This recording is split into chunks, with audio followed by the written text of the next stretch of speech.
Kore tanna jirtut miskinummaa tolaalte Wito konaa dabruun oltu yoo lubbuun na jiraatte.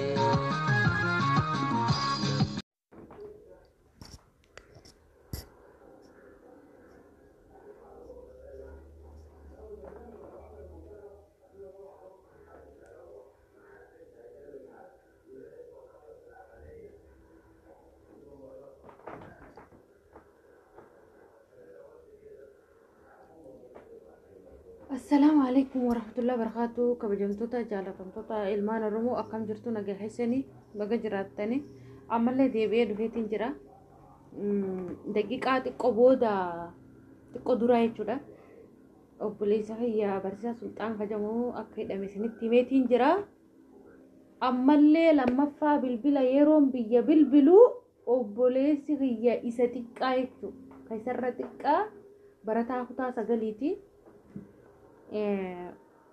high school ida jechuudha barana kutaa sagal seenu saati inni illeen akka hidhaminatti himan jechuudha amma saama isi wujjaasu jiru xiqqoo dura akka hidhamee jiru natti himan kunola yoo waan isinitti mul'atu ta'a barataa kutaa sagaliiti Nasraddin Jama isalle hidhanii jedhanii amma natti himan jechuu achi waajjira poolisaa dhaqanii gisee dhufan bakka isaan itti hidhamanitti hidhamee hunoo kunis xiqqaa dabar mucaa xiqqaa baay'ee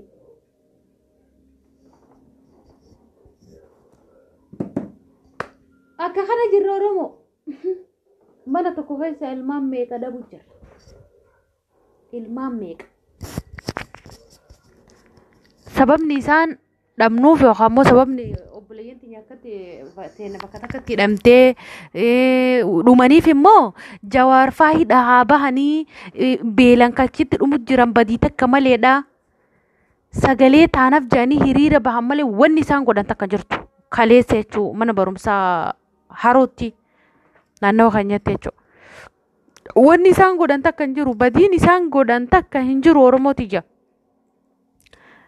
maalumaaf gadi bahaniiti sagalee isaanii dhageessifatanii maaliif hayyoon teenyee dharraa haa baatu dhiinni hacaalu nu haa bahu namni hacaalu ajjeese ifaan ifatti bahuu qaba dhoksaan taa'uu hin qabu jettee ijoolleen tun gaafatte malee wanni isaan balleessan takka hin jiru jechuudha. Isin galtee badii takka hin qabdu daa'imman tun nagahaan warra barumsa ifiitii barachuu gadi bahe daa'imman xixiqqashu kunoo agartanii jirtan. Kaan illee isinitti hin agarsiisa. እና ወኒ ተከ ወኒ ጀሪ በሌሳን ተከ hinjiru jechu badii takka wanni isaan godhan hinjiru garuummoo kunoo bakka takkatti hidhatti dhumu jiran jechu kunoo la mucaa barsiisaa ka barsiisaati durallee viidiyoo isaa suuraa isaas ni gadhiisetti jira kunoo kana barsiisaa sulxaan jaama obboleeyyan haadhaaf abbaa takkaa jechu sadii akkam taana akkami jiraanna qoy abdii maalitiin jiraanna ka hidhame nu baasaa jennee dubbanna isin warri dubbattanillee koottaa hidhamaayi akka kanaan jireenyin taate akka kanaan akkamitti jiraan akka kanaan akkamitti warri hidhame nu baa akkamitti abdannee hidhaa nu bahan jennee abdannee teenya Oromooticha hayyoonni teenyaarri guyyaa 16 nyaatan nyaanne beelan dhumutti jiran deebiin gaafin keenya nu haa deebu hajau gaafii isaanii deebisoo osoo hin ta'in warra gaafii biraatu gaafatan koottaa ol seenaa hidhamaayi hunuu akkana jechutti jiran Oromooti akka kanaan akkamitti wallaahi wanni dubbatan nama dhibdi wallaahi wanni dubbatan nama dhibdi Oromoo meelmaan Oromoo du'aayii godha bakka jirtani du'aayii godhaame mee du'aayii godha mee rabbii kadhadha dubbiin furmaanni ta rabbii malee ta namaa ta'uu ditte mee rabbii kana du'aayii nu godha ilmaan Oromoo kichuu ilmaan xixiqqishuu qacalee haadha jalaa fuudhanii akkatti gubutti jira. Wallaahi anamma ijoollee teenya ta'ee fi beeku obboleeyyantiyyaan isinitti mujjira malee ijoollee amma jara san wajjin achitti hidhamte yoo abbaan kiyyanatti mochiinatti himan jechuudha. Ijoollee xixiqqishuu barta waan takka hin beekne wallaahi ijoollummaan barumsa seentee ol gugurdatteetiniin hiriira bahaa jennaan hiriiruma baatee sagalee dhageeffattu malee waan takka tan beekne xixiqqishuu. Ilmaan xixiqqishuu bar kanaa tumanii waa meeqa godhanii bar cinqii meeqa godhu jiran jaan. Gowwoonni birri 700-800 qaxaramte achi abiyyiin ergatu san saroonni ilmaan saroota odoo abiyyiin kabuu taatefu numatti hafanii ilmaan mateenyatti hafan. Wallaahi laazim waan garaa nama gubaati bara. Osoo mootummaan kun kabuuyyuu taate Oromoof Oromiyaatti hafan malee namicha kana jalan deeman. Mootummaan abbaa fedheetu kan buune garuu rabbi tokkicha wallaahi laazim. Isaan garuu kanan beekan. Arra garaa ifii guddifatanii nyaatanii dhuganii bira taruu qofa wanni isaan beekan. Sinii galtee Oromoo. Ilmaan nurraa fixutti jira. Daa'imman xixiqqishuu haadha jalaa qabanii hidhu jira. Fakkeenya mucaan xiqqaan amma hidhame kun ka barsiisaa sulxaan boodaan hidhame kan irra xiqqaa kun eegamanni barumsaatu banamee barumsa jalqabanii reefu torbaan takka. Barumsuyyuu sababa koronaatiif sirnaan barataa hin jiran jechuudha.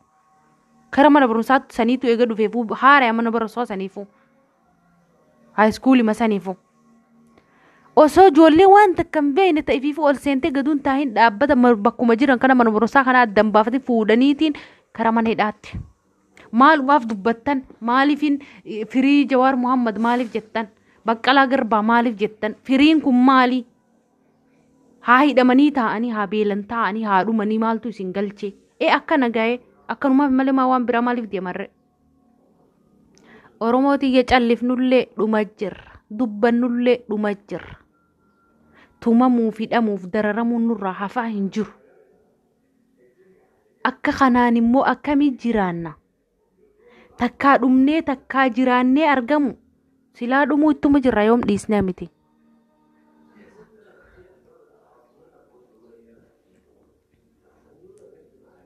Silaa dhumuu ittuma jirra yoom dhiisnee miti.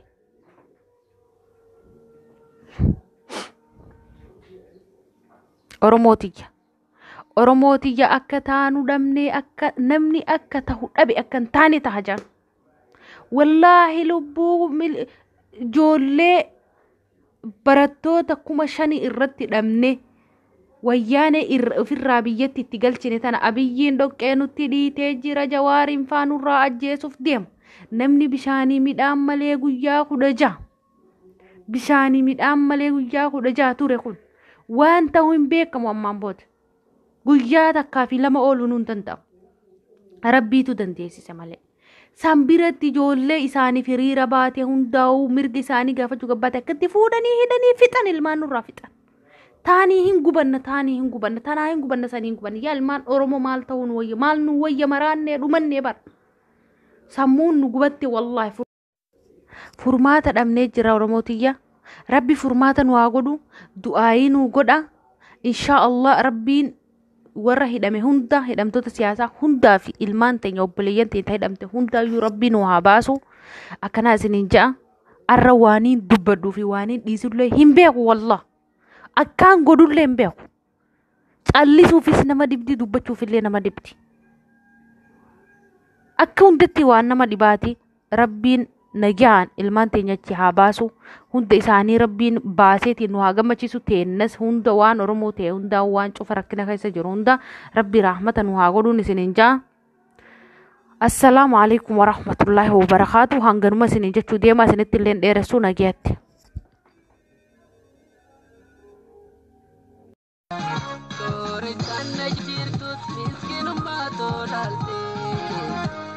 Gona dabruun oltu yoo lubbuun na jiraate.